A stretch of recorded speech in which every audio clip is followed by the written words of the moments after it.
আজকে ঢাকা মহানগর কর্তৃক তাৎক্ষণিক যে মৌন মিছিলের আয়োজন করা হয়েছে, আমরা কাপ্তান থানা বিএনপির নেতৃবৃন্দ আপনারা দেখতে পাচ্ছেন, এই যে আমাদের থানার সম্মানিত আহ্বায়ক জনাব সৈয়দ ইকরাম হোসেন বাবুল, সিনিয়র যুগ্ম আহ্বায়ক জনাব আকরামুল আকরাম ভাই সহ এখানে থানা বিএনপির নেতৃবৃন্দ সবাই রয়েছে। তো আমরা আজকে যে আমাদের নেতৃবৃন্দ যে বক্তব্য দিয়েছেন, স্থায়ী কমিটির সর্বজন শ্রদ্ধ জনাব সালাউদ্দিন আহমেদ, তিনি গণতন্ত্রের সৌন্দর্যের কথা বলেছেন।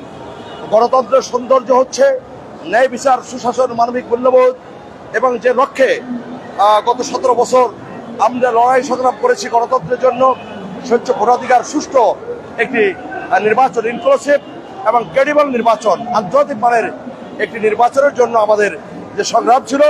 কিন্তু আমরা দেখতে পাচ্ছি যে 17 বছরের যে আন্দোলন, আমাদের যে অর্জন, যে ত্যাগ, তা কিন্তু বিভিন্নভাবে হাইজ্যাক করার চেষ্টা করা হয়েছে। আপনারা দেখবেন যে 5ই আগস্টের যে ছাত্র জনতার গণ অভ্যুত্থানে যে লাখো জনতার সম্পৃক্ততা, বিএনপি এবং অঙ্গসংগঠন নেতাকর্মীদের বেশি, সাধারণ মানুষ এসেছে, স্কুল কলেজের শিক্ষার্থী এসেছে, সন্তান সন্তানী এসেছে। তো আজকে কোন একটি গোষ্ঠী এই যে রক্ত স্নাতক 5ই আগস্টের যে অভ্যুত্থান হাইজ্যাক করার চেষ্টা করছে। আজকে আমাদের নেতৃবৃন্দ বলেছেন যে যতই চেষ্টা করা হোক, এই আমাদের অর্জন, যেমন মহান মুক্তিযুদ্ধের যে অর্জন, মহান স্বাধীনতার যে অর্জন 71 সালে, সেটি কেউ আওয়ামী লীগ হাইজ্যাক করার চেষ্টা করেছিল, কিন্তু জাতি প্রত্যাখ্যান করেছে। আওয়ামী লীগ মরহুম শেখ মুজিবুর রহমান নামে স্বাধীনতার ঘোষণা বা স্বাধীনতা ইতিহাস তার নামে চালিয়ে দেওয়ার চেষ্টা করেছে, কিন্তু 17 বছরে প্রমাণিত হয়েছে এই যে ইতিহাস বিকৃত করার যে হীন মন মানুষরা স্বৈরা শাসক শেখ হাসিনার, সেটা আবারও প্রমাণিত হয়েছে, জাতি প্রত্যাখ্যান করেছে। আপনারা দেখেন যে জোর করে মরহুম শেখ মুজিবুর রহমানের যে প্রতিকৃতি স্থাপন করা হয়েছে, সেগুলো এদেশের ছাত্র জনতা উপড়ে ফেলে দিয়েছে। আমরা যদি বলতে চাই যে আওয়ামী লীগের যে কেন্দ্রীয় কার্যালয় গুলিস্তানে, সেটি কিন্তু এখন গণ শৌচাগারে পরিণত হয়েছে। আওয়ামী লীগের অস্তিত্ব এখন আর বাংলাদেশে নেই, কারণ তারা জোর করে এদেশের মানুষের ইতিহাস চাপিয়ে দেওয়ার চেষ্টা করেছে। আমাদের প্রিয় নেতা শহীদ রাষ্ট্রপতি জিয়াউর রহমান, যিনি মহান স্বাধীনতা ঘোষক, বহুদলীয় গণতন্ত্রের স্বপ্নদ্রষ্টা, আধুনিক বাংলাদেশের উপকার, শহীদ রাষ্ট্রপতি জিয়াউর রহমান, তিনি মহান স্বাধীনতা ঘোষণা দিয়ে আবার দেশ স্বাধীন করে তিনি ব্যারাকে ফিরে গিয়েছেন। এটা ছিল জিয়াউর রহমান। জিয়াউর রহমান ছিলেন একজন নির্লোভ ব্যক্তিত্বের অধিকারী, একজন উত্তম চরিত্র অধিকারী, একজন মহান নেতা শহীদ রাষ্ট্রপতি জিয়াউর রহমান। তাকে নানাভাবে স্বৈরা শাসক তার চরিত্র হননের চেষ্টা করেছে, কিন্তু শেষ পর্যন্ত তারা বাংলার মাটিতে উৎখাত হয়েছে।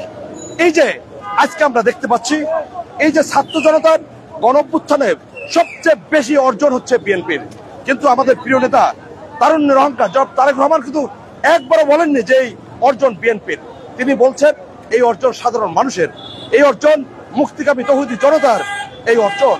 তো আমরা আজকে বলতে চাই, যারা এই 5ই আগস্টের স্পিডকে যারা হাইজ্যাক করতে চায়, তারা বাংলার মানুষের কাছ থেকে প্রত্যাখ্যিত হবে, এবং সে লক্ষ্যে একটি ক্রেডিবল ইনক্লুসিভ নির্বাচন দরকার। এই নির্বাচনের মধ্যে দিয়ে বাংলার মানুষ তাদের প্রত্যাখ্যান করবে, কারণ তারা জানে তাদের একটি সিটও বাংলার মানুষ তাদের দিবে না, তাদের কোনো আসন নাই বাংলাদেশে। কিন্তু নির্বাচনকে প্রলম্বিত করার জন্য নানা কৌশল তারা অব্যাহত রেখেছে, বিভিন্ন সময় বিভিন্ন রূপে আবির্ভূত হয়। আমরা স্পষ্ট ভাষায় বলতে চাই, বিএনপি একটি সভ্য, একটি ভদ্র, শিক্ষিত মানুষের দল, যেখানে এদেশের সাধারণ মানুষ এখনো এই দলকে পছন্দ করে।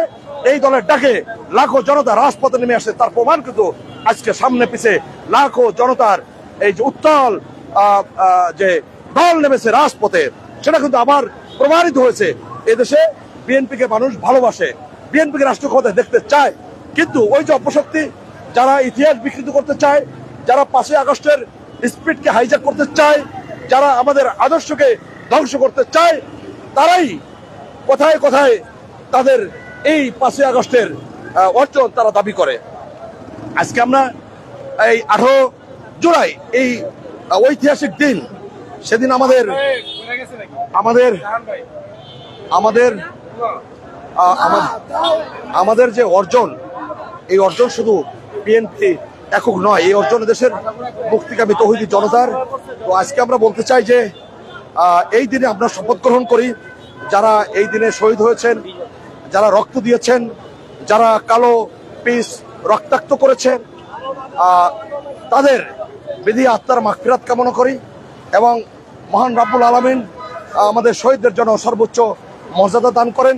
সর্বোপরি যারা অসহিষ্ণু রাজনীতি করার পায়তারা চালাচ্ছে তাদেরকে বলবো, আসুন ঐক্যবদ্ধভাবে আমরা একটি স্বাধীন বাংলাদেশকে বিনির্মাণে যে যেখানে রয়েছি ঐক্যবদ্ধভাবে এগিয়ে যাব, যাতে আগামীতে একটি সুন্দর বাংলাদেশ, যে বাংলাদেশ সম্প্রীতি, যে বাংলাদেশের বন্ধন, যে বাংলাদেশের গণতন্ত্র, যে বাংলাদেশ সুশাসন, ন্যায় বিচার থাকবে, প্রতিষ্ঠিত হবে, আইনের শাসন আমরা দেখতে চাই।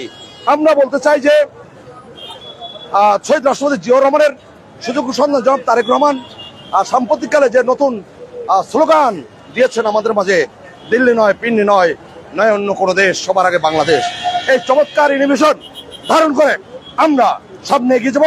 সেই প্রত্যাশায় সবাইকে আগামী দিনে জাতীয় ঐক্য প্রতিষ্ঠার ক্ষেত্রে যে যেখানে রয়েছি সবাই রাজপথে নেমে আসবো এবং আগামীতে যে ইনক্লুসিভ ক্রেডিবল নির্বাচন রয়েছে সেখানে আমরা ঐক্যবদ্ধভাবে গণতন্ত্র প্রতিষ্ঠার ক্ষেত্রে, বিশেষ করে আমরা কাপ্তান থানার নেতৃত্বে যারা রয়েছে সবাই স্ব স্ব জায়গা থেকে প্রতিজ্ঞাবদ্ধ। সবাইকে ধন্যবাদ।